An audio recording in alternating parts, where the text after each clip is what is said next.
বর্তমানে বাংলাদেশের বিদ্যুৎ খাত কতটা উন্নত, এবং আমরা আরও দেখব বর্তমানে বাংলাদেশ ও ভারতের বিদ্যুৎ খাত, কোন দেশের বিদ্যুৎ খাত সবচেয়ে বেশি শক্তিশালী তা নিয়ে আজকে আমরা আলোচনা করব। বর্তমানে বাংলাদেশের বিদ্যুৎ খাত উল্লেখযোগ্যভাবে উন্নতি করেছে, তবে এখনও অনেক চ্যালেঞ্জ এবং সম্ভাবনা রয়েছে।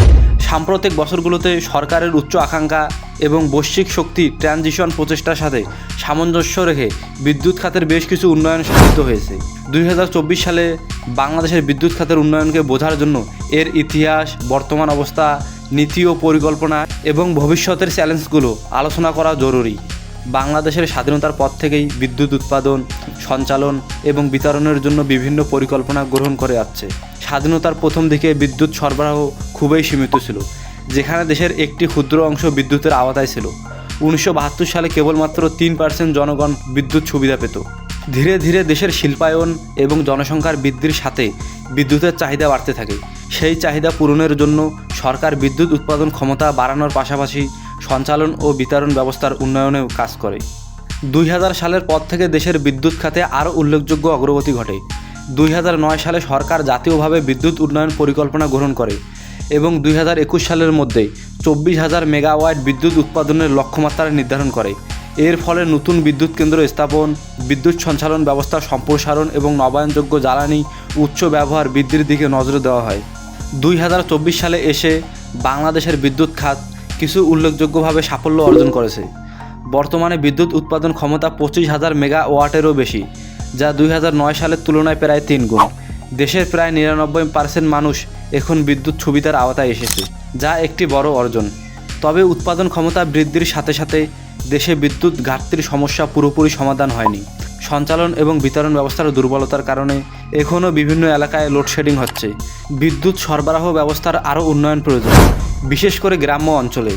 বর্তমানে বাংলাদেশ সরকার বিদ্যুৎ খাতে বেশ কিছু দীর্ঘমেয়াদী পরিকল্পনা গ্রহণ করেছে। তার মধ্যে প্রধান নীতি হল পরিকল্পিত শক্তি নীতি 2025, যার লক্ষ্য হল নবায়নযোগ্য জ্বালানির ব্যবহার বৃদ্ধি করা এবং দেশের বিদ্যুৎ উৎপাদন ব্যবস্থা আরও টেকসই করা। সরকারের পরিকল্পনা অনুযায়ী 2041 সালের মধ্যে বাংলাদেশে নবায়নযোগ্য জ্বালানি থেকে বিদ্যুৎ উৎপাদনের হার 40% পৌঁছানোর কথা রয়েছে। বর্তমানে নবায়নযোগ্য জ্বালানি থেকে বিদ্যুৎ উৎপাদনের হার প্রায় 5%। 2024 সালে সৌরবিদ্যুৎ প্রকল্পগুলির সংখ্যা উল্লেখযোগ্যভাবে বৃদ্ধি পেয়েছে।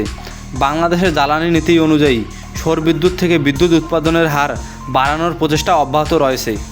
বিভিন্ন সরকারি উদ্যোগের মাধ্যমে সৌর প্যানেল স্থাপন করা হচ্ছে, বিশেষ করে গ্রাম্য অঞ্চলে যেখানে জাতীয় বিদ্যুৎ গ্রিডের সংযোগ কম। এছাড়া পাটকল সহ অন্যান্য শিল্প কারখানায় সৌর বিদ্যুতের ব্যবহার বাড়ানো হচ্ছে। গ্যাস ও কয়লা ভিত্তিক বিদ্যুৎ উৎপাদন এখনও দেশের প্রধান বিদ্যুৎ উৎস। 2024 সালে বিদ্যুতের একটি বড় অংশ আসে প্রাকৃতিক গ্যাস ও কয়লা থেকে।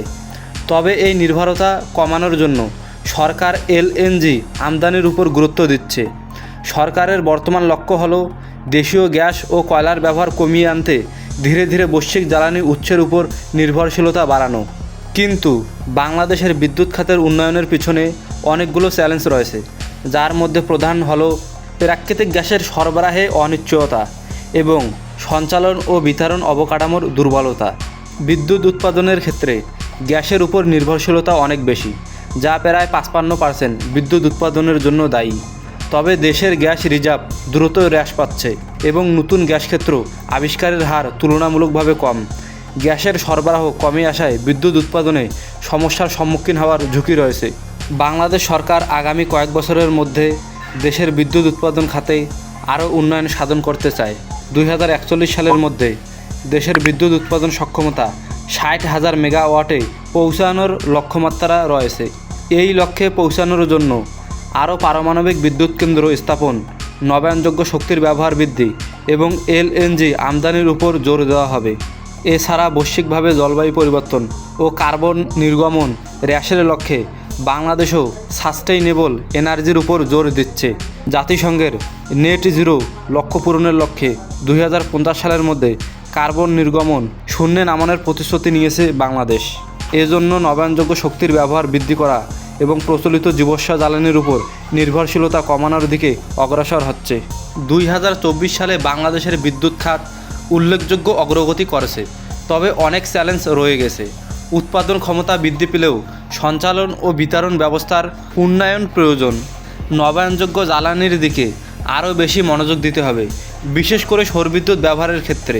দেশীয় জ্বালানির উৎসের সীমাবদ্ধতা বিবেচনা করে ভবিষ্যতে আমদানি নির্ভরতা বাড়ানোর পাশাপাশি বিদ্যুৎ ব্যবস্থার দক্ষতা ও স্থায়িত্ব বাড়ানো জরুরি। এবার দেখা যাক বর্তমান সময়ে এসে বাংলাদেশ ও ভারতের বিদ্যুৎ খাতে কে বেশি উন্নত। বাংলাদেশের চেয়ে ভারত এই খাতে বেশ এগিয়ে রয়েছে। ভারতের বিদ্যুৎ উৎপাদন ক্ষমতা এবং অবকাঠামো শক্তির ব্যবহার বাংলাদেশ থেকে অনেক বেশি উন্নত।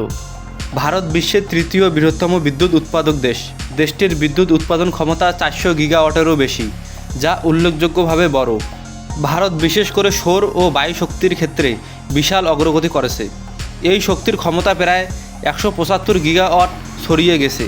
অন্যদিকে বাংলাদেশের বিদ্যুৎ উৎপাদন ক্ষমতা 26 গিগাওয়াটের আশেপাশে, যা ভারতের তুলনায় অনেক কম। বাংলাদেশ তার বিদ্যুৎ চাহিদা মেটাতে ভারতের উপর কিছুটা নির্ভরশীল, কারণ ভারত থেকে বিদ্যুৎ আমদানি করা হয়। বাংলাদেশেও সৌরশক্তি এবং বায়ু শক্তির কিছু উন্নতি হয়েছে, তবে তা ভারতের তুলনায় অনেক কম। অতএব আমরা বলতে পারি ভারতের বিদ্যুৎ খাত বর্তমানে বাংলাদেশ থেকে বেশ এগিয়ে রয়েছে, বিশেষ করে উৎপাদন ক্ষমতার ক্ষেত্রে। তবে বর্তমানে বাংলাদেশ সরকার বিদ্যুৎ খাতে উন্নয়নের জন্য বিভিন্ন উদ্যোগ নিচ্ছে। যাই হোক দর্শক, বিদ্যুৎ খাতে বাংলাদেশ পিছিয়ে থাকলেও অন্যান্য ক্ষেত্রে বাংলাদেশ কিন্তু ভারতের তুলনায় অনেক এগিয়ে আছে।